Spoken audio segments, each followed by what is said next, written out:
ಇವತ್ತಿನ ಪ್ರೇಮ ಕಾವ್ಯ ಸೀರಿಯಲ್ ಸ್ಟಾರ್ಟಿಂಗಲ್ಲಿ ಬಂದು ಪಂಚಮಿ ಅವರಮ್ಮ ಕೇಳ್ತಾ ಇರ್ತಾಳೆ ಪಂಚಮಿನ ಮನೇಲಿ ದೇವಸ್ಥಾನದಲ್ಲಿ ಏನಾಯಿತು ಅಂತ. ಆವಾಗ ಪಂಚಮಿ ಹೇಳೋ ಬೇಡವೋ ಅಂತ ಯೋಚಿಸ್ತಿರ್ತಾಳೆ. ಯಾಕೆ ಅಂತಂದರೆ ಮಹಾದೇವ ಹೇಳಿರ್ತಾನೆ ಇಲ್ಲ ಆಗಿರೋದನ್ನ ಮನೇಲಿ ಹೇಳ್ಬೇಡ ಅಂತ. ಅದಾದಮೇಲೆ ಅವರಮ್ಮ ತುಂಬ ಫೋರ್ಸ್ ಮಾಡಿರೋದಕ್ಕೆ ಅವಳು ಎಲ್ಲನೂ ಹೇಳ್ತಾಳೆ. ಅದ್ರ ತಕ್ಕಂಗೆ ರಾಜೇಶ್ವರಿ ಕೂಡ ಅಯ್ಯೋ ಹಿಂಗೆಲ್ಲ ಆಯಿತಾ ಅಂತ ಒಂಥರ ಎಕ್ಸ್ಪ್ರೆಷನ್ ಕೊಟ್ಕೊಂಡೆಲ್ಲ ಮಾಡ್ತಾ ಇರ್ತಾಳೆ.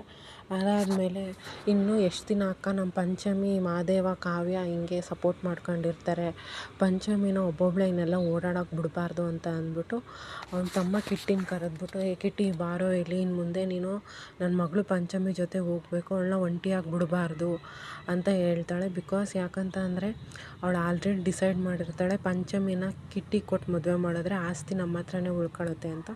ಸೊ ಅದಕ್ಕೋಸ್ಕರ ಈ ನಾಟಕ ಆಡ್ತಾಳೆ. ಅದಾದಮೇಲೆ ಕಿಟ್ಟಿನೂ ಹೇಳ್ತಾನೆ ಅಕ್ಕ ನೀನು ಕಾಲಲ್ಲಿ ತೋರಿಸಿರೋದನ್ನ ನಾನು ತಲೆಯಲ್ಲಿ ಇಟ್ಕೊಂಡು ಮಾಡ್ತೀನಿ, ನಾನು ಪಂಚಮಿ ಜೊತೆನೇ ಇರ್ತೀನಿ ಅಂತ ಹೇಳ್ಬಿಟ್ಟು ಒಪ್ಕೊಳ್ತಾಳೆ.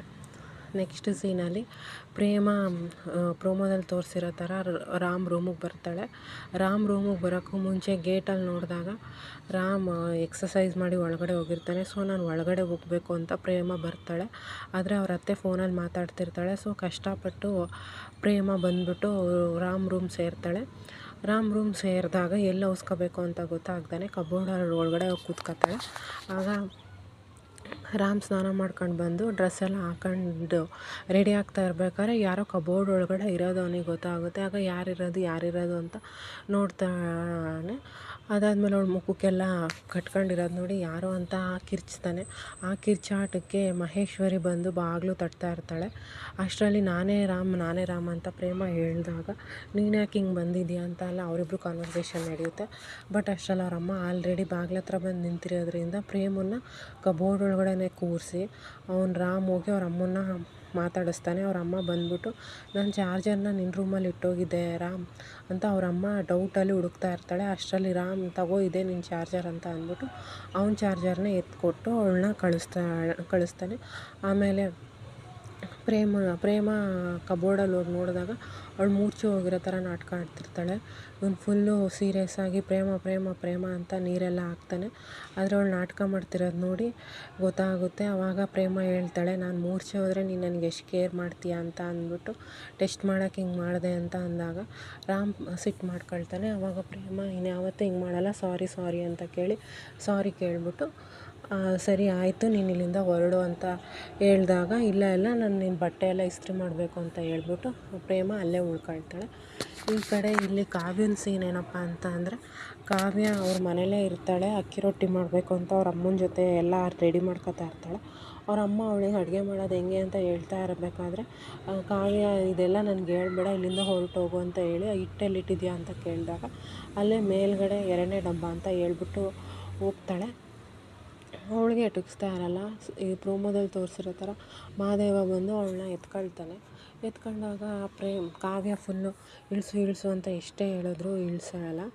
ಅದಾದಮೇಲೆ ಅವಳು ಫುಲ್ಲು ಮನೆಯವ್ರು ಯಾರು ನೋಡಿಬಿಡ್ತಾರೆ ಅಂತ ಅಂದ್ಕೊಂಡು ಗಾಬರಿ ಮಾಡ್ಕೊಂಡು ಡಬ್ಬ ಇಟ್ಕೊಂಡು ಇಳಿತಾಳೆ. ಆಗ ಸೀಟ್ ಅವರಿಬ್ಬರ ಮೇಲೆ ಬಿದ್ದುಬಿಡುತ್ತೆ. ಬಿದ್ದಾದಮೇಲೆ ಅವರಿಬ್ಬರು ಸ್ವಲ್ಪ ಜಗಳ ಆಡ್ತಾರೆ. ಅಷ್ಟರಲ್ಲಿ ಅವ್ರ ಅಮ್ಮ ಬಂದು ಕಾವ್ಯಗೆ ಏನಾಯಿತು ಯಾಕೆ ಕಿರಿಚ್ಕೊಂಡೆ ಅಂತ ನೋಡಿ ಇವರಿಬ್ಬರು ನೋಡಿ ಒಂದು ಕ್ಷಣ ಅವರಮ್ಮ ಹೆದ್ರ್ಕೊಂಡಾಗ ಮಹಾದೇವ ಅತ್ತೆ ನಾನೇ ಅಂತ ಹೇಳಿದಾಗ ಏನಾಯಿತು ಅಂತ ಕೇಳಿದಾಗ ಮಹಾದೇವ ಎಲ್ಲನೂ ಎಕ್ಸ್ಪ್ಲೇನ್ ಮಾಡ್ತಾನೆ. ಎಕ್ಸ್ಪ್ಲೇನ್ ಮಾಡಿದ್ಮೇಲೆ ನಾನು ಗಂಡ ಹೆಂಡತಿ ಜಗಳ ಮಧ್ಯದಲ್ಲಿ ಬರಲ್ಲ ಅಂತ ಹೇಳ್ಬಿಟ್ಟು ಕಾವ್ಯ ಅವರಮ್ಮನೂ ಅಲ್ಲಿಂದ ಹೊರಟೋಗ್ತಾಳೆ. ಮಹಾದೇವನು ಅಲ್ಲಿಂದ ಹೊರಟೋಗ್ತಾನೆ. ಈ ಕಡೆ ಮತ್ತೆ ಪ್ರೇಮನ ಸೀನು ಕಂಟಿನ್ಯೂ ಇರುತ್ತೆ. ಪ್ರೇಮ ರಾಮ್ ರೂಮಲ್ಲಿ ಬಟ್ಟೆ ಜೋಡಿಸ್ತಿರೋದನ್ನ ಮಹೇಶ್ವರಿ ತಮ್ಮ ಕಿಟ್ಟಿ ನೋಡ್ಬಿಟ್ಟು ಇಮಿಡಿಯೇಟ್ ಮಹೇಶ್ವರಿಗೆ ಹೋಗಿ ಹೇಳ್ತಾನೆ ಈ ಥರ ಪ್ರೇಮ ಬಂದಿದ್ದಾಳೆ, ಹಿಂಗೆ ಆದರೆ ರಾಮ್ ನಮ್ಮ ಕೈ ಬಿಟ್ಟು ಹೋಗ್ಬಿಡ್ತಾನೆ ಅಂತ ಹೇಳಿದಾಗ ಮಹೇಶ್ವರಿ ಒಂದು ಪ್ಲ್ಯಾನ್ ಮಾಡ್ತಾಳೆ. ನೀನು ಹೋಗಿ ಮೇನ್ ಸ್ವಿಚ್ ಆಫ್ ಮಾಡು, ನಾವು ಅವಳ ಮೇಲೆ ಮುಸ್ಕಾಕಿ ಹೊಡೆಯೋಣ ಕಳ್ಳ ಅಂತ. ಅದಾದಮೇಲೆ ಏನಕ್ಕೆ ಪ್ರೇಮಂಗೆ ಹೊಡೆದ್ರಿ ಅಂತ ಕೇಳಿದಾಗ ಇವಳು ಮನೆಗೆ ಹೋಗಿದ್ಲು ಇಲ್ಲ್ಯಾಕೆ ಬಂದಳು ಮತ್ತು ಇಲ್ಲಿ ಯಾಕೆ ಬಂದೆ ಅಂತ ಅವಳನ್ನ ತರಾಟೆಗೆ ತಗೊಳ್ಳೋಣ ಅಂತ ಅಂದ್ಬಿಟ್ಟು ಡಿಸೈಡ್ ಮಾಡಿರ್ತಾರೆ. ಇದ್ರ ಮಧ್ಯದಲ್ಲಿ ಸ್ನೇಹ ಮತ್ತು ರಾಣಿ ಸೀನ್ ಬರುತ್ತೆ.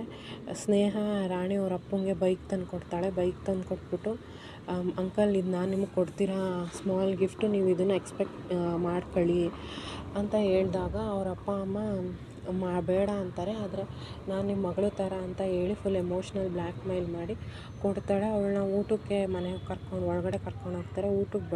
ಊಟಕ್ಕೆ ಬಡಿಸ್ದಾಗ ಇವರಪ್ಪ ಹೇಳ್ತಾನೆ, ಸ್ನೇಹಮ್ಮ ನೀವು ಚೆನ್ನಾಗಿರಬೇಕು ಅಂತ ಹೇಳಿದಾಗ, ಎಲ್ಲಿ ಅಂಕಲ್ ನನ್ನ ಸಂತೋಷ ಎಲ್ಲ ಹಾಳಾಯಿತು. ನನ್ನ ಸಂತೋಷ ಹಾಳಾಗಿರೋಕ್ಕೆ ಕಾರಣ ನಿಮ್ಮ ಮಗಳು ರಾಣಿಗೂ ಗೊತ್ತು.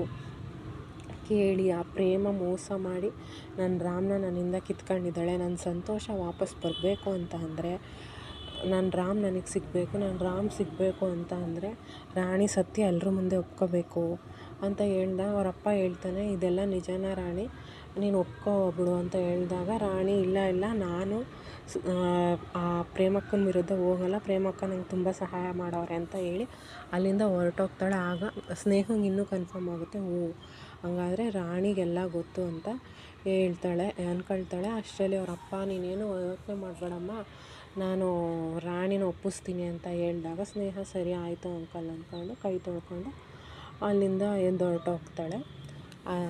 ನೆಕ್ಸ್ಟು ಮತ್ತೆ ಪ್ರೇಮನ ಸೀನ್ ಬರುತ್ತೆ. ಪ್ರೇಮನ ಸೀನಲ್ಲಿ ಅವಳು ಬಟ್ಟೆ ಎಲ್ಲ ಐರನ್ ಮಾಡಿ ಇಡ್ತಿರ್ತಾಳೆ. ಮತ್ತು ರಾಮ್ ಬರ್ತಾನೆ, ನೀನು ಇನ್ನೂ ಹೋಗಿಲ್ವಾ, ಹೋಗು, ಯಾಕೆ ಇನ್ನೂ ಇಲ್ಲೇ ಇದೆಯಾ ಅಂತ ಹೇಳಿದಾಗ, ನೀನು ಬಟ್ಟೆನೆಲ್ಲ ಕೆದ್ರಾಡ್ಬಿಟ್ಟಿದ್ದೆ, ಅದಕ್ಕೆ ನಾನೆಲ್ಲ ಐರನ್ ಮಾಡಿ ಇಡ್ತಾ ಇದ್ದೀನಿ ಅಂತ ಹೇಳಿದಾಗ ರಾಮ್ ಸರಿ ಆಯಿತು, ಇಲ್ಲಿಂದ ಹೋಗು, ಇಲ್ಲ ಅಂತಂದರೆ ಅಮ್ಮ ದೊಡ್ಡಮ್ಮ ನೋಡಿದ್ರೆ ತುಂಬ ಪ್ರಾಬ್ಲಮ್ ಆಗುತ್ತೆ ಅಂತ ಹೇಳಿ ಇವತ್ತಿನ ಎಪಿಸೋಡು ಮುಗಿಯುತ್ತೆ.